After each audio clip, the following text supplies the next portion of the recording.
Alright, hey YouTube watchers, my name is James, James Parker, and this year I am going to involve myself in motorcycle racing. I'm going to go get my motorcycle racing license from Ed Bargy's Racing School Friday, May the 13th. It's, from what I hear, it's pretty awesome, so I'm definitely super excited at the Little Talladega, not the Big Talladega, the small Grand Prix track, which is actually pretty popular. Also, Barber Raceway gives free track days to beginning guys. So we're also going to get into that. I haven't been to a track day or anything like that. I ride with my dad, who's extremely, he's been around for probably 30, 40 years. So he's got a lot of experience. Secondly, I am an average, everyday guy.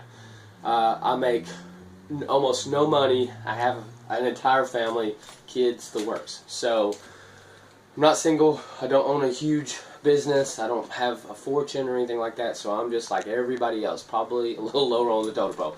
I got a lot of bills. So with that being said, I'm going to get you into the bikes. We got the Suzuki GSX-R, which is a 2007 600. Then I have a 95 Kawasaki ZX-6R. That was my first bike. It's a 95. The reason why I went with it instead of buying a 250, it's almost the same power. We're talking maybe 10, 15 horsepower difference. The Suzuki, they say, has 125. We all know it's probably pushing around maybe 112, 115, 116, somewhere in there, due to inertial loss. The Kawasaki, they said, had 105. It's pushing somewhere around 88, 90. Okay, so a good amount, maybe 20 horsepower difference, but still fast, still ridiculous. It's not as instant as my Suzuki, but from takeoff, it's pretty close. I mean, the difference is minimal. You can't really tell the difference. Now, as far as all-out speed and handling and technology, the Suzuki just has it. My Kawasaki is a bit harder to drive than the Suzuki, obviously due to technology reasons. But if I can ride my Kawasaki fast, there's no way you can't ride a newer bike fast. It's impossible. There's just no way. Okay, the older bikes, the guys back in the day, they set the standard for a reason. Their bikes were ridiculous. They were ridiculous.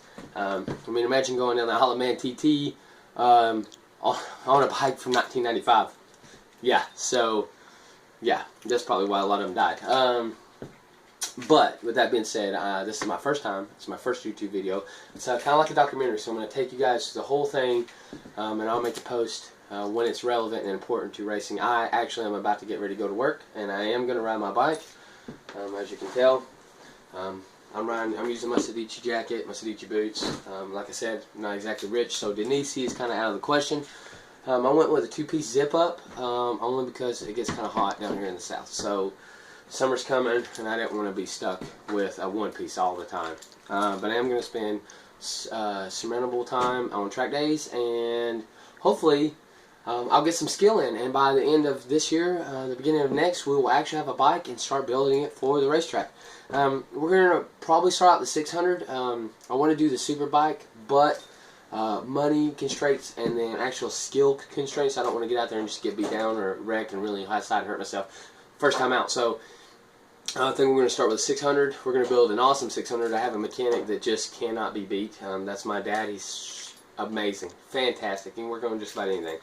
And he's a genius when it comes to mechanicals. And I'm pretty good at electronics, so hopefully we'll be a great team. My brother, he also rides, so I've got a pretty good team. We'll get a bike up. I don't know any suggestions. I was thinking about getting another Suzuki maybe because they're easier to ride, and then maybe doing some work to it and get the power up.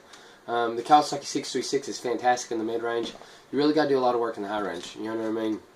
All that horsepower is really good, but it takes a lot of work to get them to handle well. I know I've ridden a few. The Honda CBR 600, it's just all around a good bike. Really, really good. The Yamaha R6 definitely is the best track bike that you could probably buy. But as far as money in a bike and still being able to get the same kind of competition out of it as you would anything else, you know, I'm open to suggestions. So make sure you subscribe. Don't forget to hit the comments in the box and check me out. Alright, thanks. I'm out.